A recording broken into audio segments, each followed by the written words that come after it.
नमस्कार मित्रों, study with Sarvesh YouTube channel में आप सभी का स्वागत है। इस चैनल में हम क्लास 12th की फिजिक्स सब्जेक्ट को शुरुआत कर रहे हैं।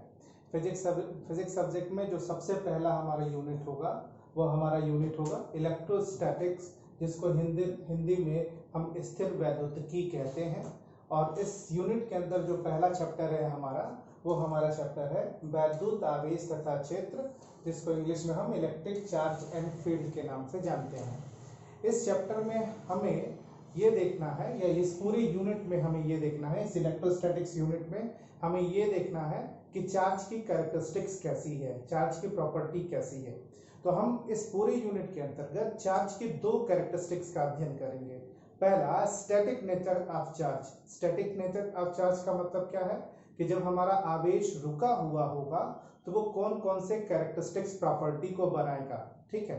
और दूसरा, dynamic nature of charge. Dynamic nature of charge मतलब जब हमारा चार्ज मूव करने लगेगा यानी गति करने लगेगा तब वो कौन कौन सी प्रॉपर्टी बनाएगा। इसका मतलब यह है कि इलेक्ट्रोस्टैटिक्स यूनिट के अंतर्गत चार्ज के बिहेवियर का हमको अध्ययन करना है। चार्ज यानी आवेश, आवेश के बिहेवियर यानी उसकी प्रॉपर्टी का अध्ययन करना है। पहले जब हमारा चार्ज रुका हुआ होगा, और दूसरा कंडीशन तब होगा जब हमारा चार्ज डायनेमिक यानी गति अवस्था में रहेगा। तो उस कंडीशन में हम इस पूरे यूनिट के अंदर अध्ययन करेंगे इसमें। तो इस पहले चैप्टर में हमको वैद्युत आवेश तथा क्षेत्र के बारे में पढ़ना है। यानी इस पहले चैप्टर में हम स्टैटिक नेचर ऑफ चार्ज के बारे में हमको बात करनी है। इस अध्याय के अंदर हम स्टैटिक नेचर ऑफ चार्ज के बारे में बात करेंगे। तो चार्ज के बारे में बात करने से पहले सबसे पहले अगर मैं आपको बात करूं ब्रह्मांड की यानी पूरे यूनिवर्स की, तो हम जानते हैं कि ये जो हमारा पूरा का पूरा ब्रह्मांड यानी यूनिवर्स है वो दो चीजों से मिलकर मेरे भाई बना रहता है। पहला जो होता है उसको हम लोग मैटर यानी पदार्थ के नाम से जानते हैं, और दूसरा जो होता है उसको विकिरण यानी रेडिएशन के नाम से जानते हैं। किसी भी ब्रह्मांड मतलब यूनिवर्स के निर्माण में यही दो कारक अभिन्न रूप से होते हैं। इसमें अगर हम पदार्थ के बारे में बात करें तो पदार्थ हमारे लिए क्या है, तो आप ये समझिएगा कि पदार्थों की कैरेक्टरिस्टिक्स के बारे में बात करना है हमको यहाँ पे। तो पदार्थ की कैरेक्टरिस्टिक्स क्या है, तो पदार्थ की कैरेक्टरिस्टिक्स कि कोई भी अगर पदार्थ है तो प्रत्येक पदार्थ दूसरे पदार्थों पर एक बल आरोपित करता है, ठीक है। प्रत्येक पदार्थ एक दूसरे पदार्थ पर बल आरोपित करता है। अब वो बल आरोपित करता है तो बल के प्रकार किस तरीके से होंगे, और सबसे बड़ा कारण हमको ये खोजना है कि आखिर पदार्थों के अंदर ऐसा कौन सा गुण पाया जाता है, या पदार्थों का ऐसा कौन सा गुण होता है जिसकी वजह से पदार्थ जो होते हैं वो बल का अनुभव करते हैं, पदार्थ बल का अनुभव करते हैं। तो अगर हम पढ़ चुके हैं क्लास 11th में हमने पढ़ा होगा कि प्रकृति में जो लगने वाले बल हैं वो कितने तरह के होते हैं, 4 तरह के होते हैं। एक गुरुत्वाकर्षण बल होता है, एक वैद्युत चुंबकीय बल होता है, और एक प्रबल नाभिकीय बल होता है, और आखिरी जो होता है वो क्षीण नाभिकीय बल होता है। गुरुत्वाकर्षण बल और वैद्युत चुंबकीय बल ये हमको प्रत्यक्ष दिखाई देते हैं, इनका अनुभव हम प्रत्यक्ष रूप से करते हैं, और इन बलों को हम माइक्रोस्कोपिक फोर्स के अंतर्गत अध्ययन करते हैं। माइक्रोस्कोपिक फोर्स के अंतर्गत अध्ययन करते हैं। ये जो दोनों बल हैं वो पदार्थ के भीतर होते हैं, इसलिए इन बलों को हम माइक्रोस्कोपिक फोर्स कहते हैं। ये हमारे माइक्रोस्कोपिक फोर्स है और ये हमारे जो होते हैं माइक्रोस्कोपिक फोर्स होते हैं। अगर बात करते हैं गुरुत्वाकर्षण की, तो आप जानते हैं कि पदार्थ की अगर कैरेक्टरिस्टिक्स के बारे में बात करें तो हम जानते हैं कि पदार्थ की एक प्रॉपर्टी होती है कि पदार्थ के पास द्रव्यमान यानी मास होता है, और हम जानते हैं कि गुरुत्वाकर्षण बल जो होता है, गुरुत्वाकर्षण बल वो पदार्थ के द्रव्यमानों के गुणनफल के अनुक्रमानुपाती होता है। अर्थात कहने का मतलब यह है कि अगर आपसे कोई पूछता है कि गुरुत्वाकर्षण बल क्यों लगता है, तो जवाब हम देते हैं कि गुरुत्वाकर्षण बल इसलिए लगता है क्योंकि पदार्थों के पास द्रव्यमान नामक एक प्रॉपर्टी होती है, एक गुण होता है, जिसकी वजह से पदार्थों पर गुरुत्वाकर्षण बल आरोपित होता है। उदाहरण के तौर पर अगर हम ये देखना चाहें तो हम ये देखते हैं कि पृथ्वी सभी वस्तुओं को अपनी ओर तेजी से आकर्षित करती है। तो कारण इसका क्या है, पृथ्वी का द्रव्यमान सर्वाधिक होने की वजह से अन्य जो वस्तु है पृथ्वी की अपेक्षा में उनके द्रव्यमान बहुत कम होते हैं और बड़ा द्रव्यमान द्रव्यमान छोटे वाले द्रव्यमान वाले वस्तु पर बल आरोपित करता है। तो इसका मतलब ये हुआ कि गुरुत्वाकर्षण बल का कारण उस पदार्थ में मौजूद द्रव्यमान गुण, पदार्थ में द्रव्यमान नामक गुण के होने की वजह से होता है।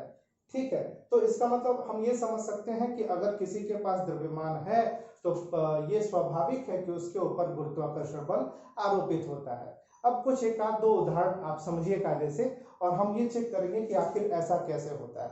सपोज करिए ये हमारा मार्कर पेन है और इस मार्कर पेन में इंक भरा हुआ, इंक। ठीक है, जब मैं इस मार्कर पेन से अपने इस व्हाइट बोर्ड पे लिखता हूं तो व्हाइट बोर्ड पर लिखने से मार्कर पेन के इंक का पार्टिकल जाकर इस बोर्ड के साथ, व्हाइट बोर्ड के साथ स्टिक कर जाता है, चिपक जाता है। फिर से सुनिएगा, मैंने क्या बोला? मैंने ये बोला कि जब इस मार्कर पेन को मैं इस बोर्ड पर रब करता हूं, इस व्हाइट बोर्ड पर रब करता हूं, तो इस मार्कर पेन का जो इंक का पार्टिकल है वह पार्टिकल इस बोर्ड के साथ क्या कर जाता है?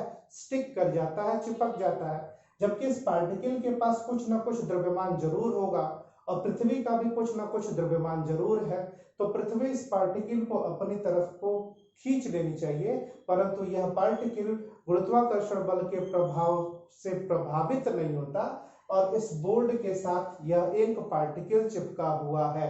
इसका मतलब यह हुआ कि इस व्हाइट बोर्ड और इंक के पार्टिकल के बीच कोई एक ऐसा फोर्स लग रहा है जो ऐसा दिख रहा है कि गुरुत्वाकर्षण बल से ज्यादा प्रभावी है। दूसरे एग्जांपल हम देख सकते हैं, अगर हम देखना चाहें तो अगर कंघी से अगर हम अपने बाल को रब करते हैं तो रब करने की वजह से कागज के छोटे छोटे टुकड़े उस कंघी की तरफ आकर्षित होने लगते हैं। जबकि इन कागज के टुकड़ों पे थोड़ा बहुत द्रव्यमान, पार्टिकल द्रव्यमान जरूर होगा। पृथ्वी को गुरुत्वाकर्षण बल के अधीन होने के कारण उन कणों को पृथ्वी की ओर आकर्षित होना चाहिए, परंतु वह कंघी की तरफ चले जाते हैं। ठीक इसी तरीके से अगर गोंद लगाकर किन्हीं दो कागजों को ऐसे चिपका दिया जाए और उसको छोड़ा जाए तो वो कभी भी, ये नीचे लटकने वाला कागज गुरुत्वाकर्षण बल के कारण नीचे नहीं आता है। इसका मतलब यह है कि उस गोंद ने कोई एक ऐसा बल बनाया है जिसके वजह से वह गुरुत्वाकर्षण बल से भी ज्यादा प्रभावी है। आखिर यह बल क्यों बन रहा है? ठीक है, पहला क्वेश्चन दिमाग में यह बना कि यह बल कौन बना रहा है, और दूसरा इस बल को हम कहेंगे क्या। ठीक है, एक बल जो गुरुत्वाकर्षण बल बन रहा है वो द्रव्यमान की वजह से, और जो एग्जाम्पल हमने पीछे देखे वह एग्जाम्पल ये व्यवस्था बनाने की या बताने की कोशिश कर रहा है कि आखिर ये वाला जो बल बन रहा है इंक पार्टिकल के लिए या गोंद के बीच जो बल बन रहा है वह बल क्यों बन रहा है। तो अध्ययनों के पश्चात हम ये देखेंगे कि वास्तव में यह बल तब बनता है जब पदार्थ के अंदर एक और प्रॉपर्टी बनती है, और उस प्रॉपर्टी को हम लोग क्या कहते हैं?